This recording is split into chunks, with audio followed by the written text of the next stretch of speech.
Hello, नमस्कार दोस्तों। स्वागत है हमारे यूट्यूब चैनल अमित एजुकेशन पर। दोस्तों, आज का जो हमारा जो टॉपिक है वो दोस्तों जो हमारी कक्षा 6 हैं उसका जो हमारा राजस्थान भाग फर्स्ट है उससे जितने भी इम्पोर्टेंट क्वेश्चन बनते हैं जो आगामी परीक्षाओं के लिए बहुत महत्वपूर्ण हैं। तो दोस्तों, हमारा समय बर्बाद न करते हुए सब दोस्तों शुरुआत करते हैं सबसे पहले अपने पहले क्वेश्चन की। तो हमारा पहला क्वेश्चन क्या है? यदि आपको हमारा वीडियो अच्छा लगे तो लाइक, शेयर और सब्सक्राइब जरूर करें। तो चलो दोस्तों शुरुआत करते हैं। सबसे पहले हमारा कौन है अंशगत होगा, इनमें से असंगत कौन सा होगा या गलत कौन सा होगा वो हमें पता करना है पहले क्वेश्चन में। तो राजस्थान भारत के कितने भूभाग पर फैला हुआ है, कितने भाग पर फैला हुआ है दोस्तों? तो वो है 10.41। ये तो सही है दोस्तों। राजस्थान के उत्तर से दक्षिण की लंबाई दोस्तों कितनी है? 826 किलोमीटर है। और पूर्व से पश्चिम दोस्तों जो हमारे राजस्थान की लंबाई कितनी है दोस्तों? वो 869 कितनी है? 869 किलोमीटर है। और पूर्व से पश्चिम कितनी है दोस्तों? उत्तर से दक्षिण कितनी है? 826 है। और जो हमारे पूर्व से पश्चिम है दोस्तों वो कितनी है दोस्तों? तो वो है 659 किलोमीटर। इसके बाद दोस्तों देखते हैं राजस्थान की कुल स्तरीय सीमा कितनी है? तो 4850। तो ये दोस्तों हमारा गलत हो गया। जो हमारी राजस्थान की जो स्तरीय सीमा है वो 4850 नहीं दोस्तों, 5920 है। कितनी है? 5920। यदि इनमें से हम अंतर्राष्ट्रीय सीमा को माइनस करते हैं दोस्तों तो फिर हमारे पास रहती है 4850। 4850 रहती है यदि अंतर्राष्ट्रीय जो सीमा है हमारी उसको यदि हम कम कर दें। इसके बाद रेड क्लिफ रेखा की लंबाई राजस्थान में 1070 किलोमीटर है। जो रेड क्लिफ रेखा की जो दोस्तों लंबाई है, रेड क्लिफ रेखा दोस्तों जो हमारे पाकिस्तान के जो सीमा बनाते हैं राजस्थान के जितने भी जिले, कितने जिले हैं? पहले दोस्तों कितने थे? 4 थे, अब कितने हो गए? 5। पहला कौन सा है? गंगानगर। उसके बाद हमारा अनूपगढ़। उसके बाद हमारा कौन सा है? बीकानेर। उसके बाद जैसलमेर। और उसके बाद कौन सा है? बाड़मेर। वैसे दोस्तों फलोदी की भी माना है, पर फलोदी का अभी कुछ जो जैसलमेर की सब तहसील है यदि फलोदी में शामिल कर दे तो वो भी हमारे अंतर्राष्ट्रीय सीमा पर स्थित एक नया जिला होगा। अभी फिलहाल 5 ही है। इसके बाद देखते हैं हमारा अगला क्वेश्चन क्या है। तो दोस्तों अगला क्वेश्चन है हमारा, तो दोस्तों जांगल प्रदेश, इसमें सुमेलित करना है हमें, जो हमें जोड़ना है। नीचे इसके ऑप्शन दिए हुए हैं। तो जांगल प्रदेश किसे कहा दोस्तों? जो पहले जो थे तो जांगल प्रदेश हमारा जो नागौर और जो बीकानेर का क्षेत्र था तो उसे दोस्तों हम क्या कहते थे दोस्तों? तो जांगल प्रदेश कहते। इसमें भी सी है, इसमें भी सी, इन तीनों में सी है। इसके बाद सूरसेन जनपद किसे कहा जाता दोस्तों? ये पहले जनपद थे दोस्तों, ठीक है। तो वो भरतपुर और जो धौलपुर और करौली है उस क्षेत्र को क्या कहा जाता दोस्तों? तो उसे कहा जाता सूरसेन।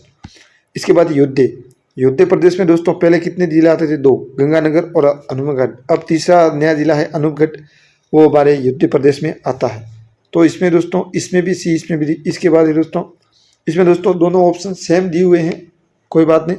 और इसके बाद है हमारा जो मांड प्रदेश है, जो मांड प्रदेश किसे कहा जाता? तो जैसलमेर को हमारा मांड प्रदेश कहा जाता है। तो दोस्तों इसमें जो हमारा ऑप्शन आप या बी, ए या बी, दोनों में से एक भी, दोनों में से एक कोई भी मान लो। इसके बाद दोस्तों हमारा अगला क्वेश्चन क्या है? अगला क्वेश्चन देख लेते हैं हम। अगला क्वेश्चन है हमारा, इनमें से असंगत कौन सा है? असंगत देखना है हमें, असंगत कौन सा है। तो कंसावा अभिलेख कहाँ पर है? तो कोटा में है। नादसा यूप स्तूप कहाँ पर है? ये उदयपुर में है। सामेली शिलालेख कहाँ पर है? उदयपुर में। या बिजोलिया शिलालेख भीलवाड़ा। तो इनमें से हमें असंगत कौन सा है उसका हमें पता करना है। असंगत कौन सा दोस्तों? तो दोस्तों ये नादसा यूप स्तूप है, ये हमारे उदयपुर में नहीं है। ये उदयपुर में नहीं है तो ये कहाँ पर है? तो ये दोस्तों हमारे भीलवाड़ा में। बिजोलिया और जो नादसा युद्ध स्तूप है दोस्तों, ये दोनों हमारे कहाँ पर है? भीलवाड़ा में स्थित है। इसलिए इसका जो ऑप्शन बी है वो करेक्ट हो जाएगा। इसके बाद देखते हैं हमारा अगला क्वेश्चन क्या है। तो हमारा अगला क्वेश्चन है सुमेलित करना है। इंपॉर्टेंट क्वेश्चन दोस्तों, अब एक क्वेश्चन उठा के देखना है। एग्जाम में हर एक क्वेश्चन पूछा जा चुका है, इसलिए आप इसे ध्यान से देखना थोड़ा। तो हमें सुमेलित करना है। एक साइड दोस्तों हमारी सभ्यता है, एक साइड जिले है जहाँ पर कौन सी सभ्यता पनपी थी। तो सबसे दर सभ्यता है दोस्तों। ये दर सभ्यता कहाँ पर है हमारी? तो दोस्तों जो हमारी दर सभ्यता है ये कहाँ पर है? तो ये भरतपुर में। कहाँ पर है? भरतपुर में है। इसके बाद गिलुंड सभ्यता कहाँ पर है? तो ये हमारी राजसमंद में है। पहले में एक, दूसरे में सी, तो इसमें भी सी, इसमें भी सी। इसके बाद बालाथल। बालाथल कहाँ पर है दोस्तों? तो बालाथल हमारे उदयपुर में है। बालाथल सभ्यता दोस्तों कहाँ पर है? हमारे उदयपुर में है। इसके बाद दोस्तों रेड। रेड कहाँ पर है दोस्तों? टोंक में है। कहाँ पर है? टोंक में रेड सभ्यता स्थित है। Option D correct. इसमें ऑप्शन जो हमारा ए है वो करेक्ट हो जाएगा। एक बार ध्यान से देख लेना आप भी, बहुत इंपॉर्टेंट क्वेश्चन था। इसके बाद देखते हैं हमारा 5वां क्वेश्चन क्या है दोस्तों। तो हमारा 5वां क्वेश्चन, जो पूर्ण व्याख्या नहीं करता वो कथन साथी। जो पूर्ण हमारी ऐसा कौन सा है जो पूर्ण व्याख्या नहीं करता, उस ऑप्शन को हमें टिक करना है। अग्निवेदिका के साक्ष्य कालीबंगा सभ्यता से प्राप्त हुए, बिल्कुल सही है। जो हमारी अग्निवेदिका थी वो हमारे कालीबंगा सभ्यता से हमें प्राप्त हुई थी। उस कोटि के सावल के साक्ष्य सुनारी से प्राप्त हुए। दोस्तों एक बात बता लूँ, जो उस कोटि के हमारे सावल थे वो दोस्तों हमें सुनारी से नहीं मिले। कहाँ से मिले थे? आहड़ से। कहाँ से मिले थे? आहड़ से मिले थे। इसके बाद अगला क्वेश्चन क्या है हमारा? सूती वस्त्र के साक्ष्य बेराट व गिलूण से मिले। जो सूती वस्त्र के साक्ष्य थे वो हमारे कहाँ से मिले? कि एक तो मिले है बेराट से, दूसरा मिला है गिलूण से। तो ये दोस्तों गलत बात है, वो वहाँ से नहीं मिले थे दोस्तों। पहले मिले से बेराट से, और यहाँ सूती वस्त्र गिलूण नहीं, इसकी जगह बालाथल है। कौन सा? बालाथल। बालाथल कौन सा दोस्तों? हमारे उदयपुर वाला बालाथल। जो बालाथल सभ्यता है दोस्तों, वहाँ से हमें जो सूती वस्त्र के साक्ष्य हमें मिले थे। इसके बाद अगला क्या है? बेराट सभ्यता ताम्र पाषाण के अंतर्गत आती है। दोस्तों हमारी जो बेराट सभ्यता है ये ताम्र पाषाण के अंतर्गत नहीं आती, ये दोस्तों लोह युगीन सभ्यता थी। कौन सी थी? लोह युगीन सभ्यता थी। इंपॉर्टेंट क्वेश्चन दोस्तों, एक बार देखना। तो दोस्तों इसमें जो हमारा ऑप्शन है वो 2, 3 और 4, 2, 3 और 4, ऑप्शन नंबर बी इसमें करेक्ट हो जाएगा। इसके बाद देखते हैं हमारा अगला क्वेश्चन क्या है। अगला क्वेश्चन है हमारा, अशोक सम्राट जो अशोक है का बाबरू शिलालेख किस पहाड़ी से प्राप्त हुआ? जो अशोक का बाबरू शिलालेख है वो किस पहाड़ी से हमें प्राप्त हुआ है? उस पहाड़ी का नाम क्या है दोस्तों? तो वो कौन सी डूंगरी थी जिसे आप कह सकते हैं, जिसे हमारे जो बाबरू शिलालेख है वो हमें प्राप्त हुआ था? तो वो दोस्तों बीजक, जिसे बीजक डूंगरी या बीजक पहाड़ी भी कहा जाता है, जहाँ से हमें अशोक की जो बौद्ध होने के जो अवशेष है वो वहाँ से हमें प्राप्त हुए थे। ऑप्शन डी करेक्ट हो जाएगा। भारत सरकार अधिनियम कब लागू किया? जो भारत सरकार का अधिनियम था वो दोस्तों, भारत सरकार अधिनियम किस वर्ष लागू किया गया? तो दोस्तों इसमें 1 अप्रैल 1937 ईस्वी, 1 अप्रैल 1937 में जो भारत सरकार अधिनियम है वो हमारा लागू हुआ था। इसके बाद दोस्तों हमारा एक इंपॉर्टेंट क्वेश्चन है 8वां क्वेश्चन क्या कह रहा है दोस्तों हमें? 8वां क्वेश्चन कह रहा है कि सुमेलित कीजिए। सुमेलित करना, एक साइड हमारे भौतिक प्रदेश है, दूसरी साइड जनसंख्या, मतलब किस भौतिक प्रदेश में कितनी प्रतिशत जनसंख्या निवास करती है उसका हमें इसमें पता करना है। तो चलो दोस्तों इसे थोड़ा मैं ऊपर कर देता हूँ ताकि आपको ऑप्शन दिख जाए। तो सबसे पहले है हमारा थार मरुस्थल। थार मरुस्थल में दोस्तों जो हमारी जनसंख्या है वो कितनी करती है? तो 46%। 40% जनसंख्या हमारे मरुस्थल में रहती है। इसके बाद अरावली में कितने प्रतिशत जनसंख्या निवास करती है जनसंख्या? तो दोस्तों 10%। पहाड़ी क्षेत्र है तो वहाँ पर 10% करेगी। इसके बाद है पूर्वी मैदानी भाग। पूर्वी मैदानी भाग में हमारी राजधानी की कितनी प्रतिशत जनसंख्या निवास करती है? तो वहाँ दोस्तों अधिक करेगी। अधिक क्यों करेगी? क्योंकि पूर्वी मैदानी पूरा भाग है जहाँ से हमारे जो कृषि है, नदियाँ हैं वगैरह, वहाँ से उसे सिंचाई के अच्छे साधन मिल जाते हैं, तो वहाँ प्रतिशत थोड़ा ज़्यादा होगा। तो इसके बाद जो है जो कितना है, तो ये है जो हमारे पूर्वी मैदानी भाग है वहाँ हमें कितने प्रतिशत हैं दोस्तों? तो ये जो हमारा 39% है वो है। इसके बाद है पूर्वी मैदानी भाग। पूर्वी मैदानी भाग कितना प्रतिशत है? हमारे कितने प्रतिशत जनसंख्या निवास करती है? तो 11%। कितनी करती है दोस्तों? 11% जनसंख्या निवास करती है।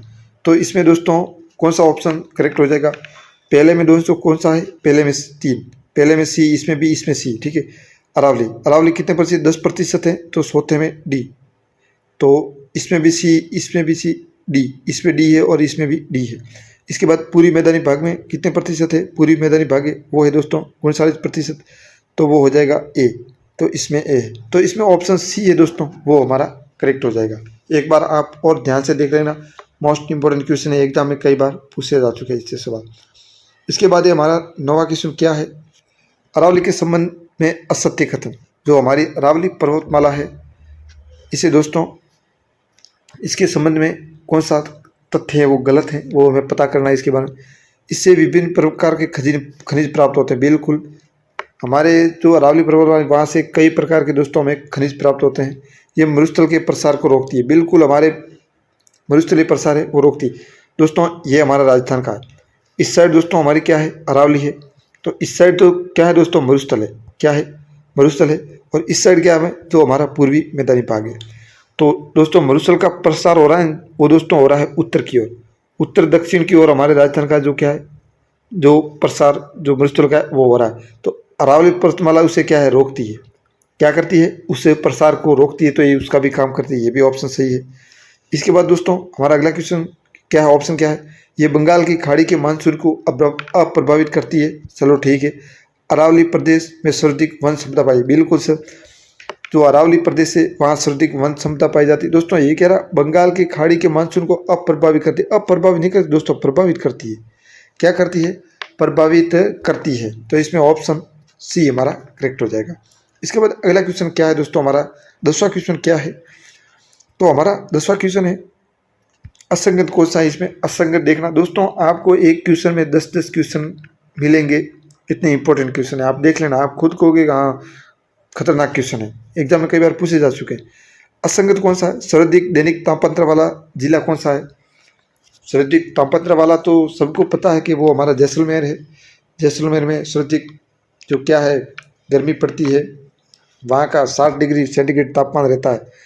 सर्वाधिक वार्षिक तापमात्रा वाला जिला कौन सा, जो वर्ष में, ये तो दैनिक है, ये दैनिक है। एक वार्षिक होता है, एक दोस्तों मासिक होता है। तापमात्रा 3 प्रकार के, दैनिक, मासिक और वार्षिक। तो सर्वाधिक वार्षिक तापमात्रा वाला शुरू बिल्कुल सही है। इसके बाद दोस्तों मानसून का प्रवेश द्वार डूंगरपुर। चलो ठीक है। पश्चिमी विक्षोभ की वर्षा मावट।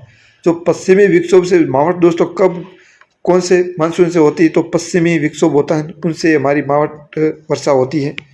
इसके बाद दोस्तों ये कह रहा है कि मानसून का प्रवेश द्वार, दोस्तों मानसून का प्रवेश द्वार हमारा डूंगरपुर नहीं है, बांसवाड़ा है। बांसवाड़ा से हमारे सबसे पहले जो राजस्थान का जो मानसून का प्रवेश द्वार है वो होता है। तो इसमें ऑप्शन सी करेक्ट हो जाएगा। दोस्तों जितने भी इंपॉर्टेंट क्वेश्चन थे उसके बारे में अब हमने देख लिया। यदि आपको हमारा वीडियो अच्छा लगे तो लाइक, शेयर और सब्सक्राइब जरूर कर लें। मिलते हैं ऐसे ही अगले टॉपिक में। धन्यवाद।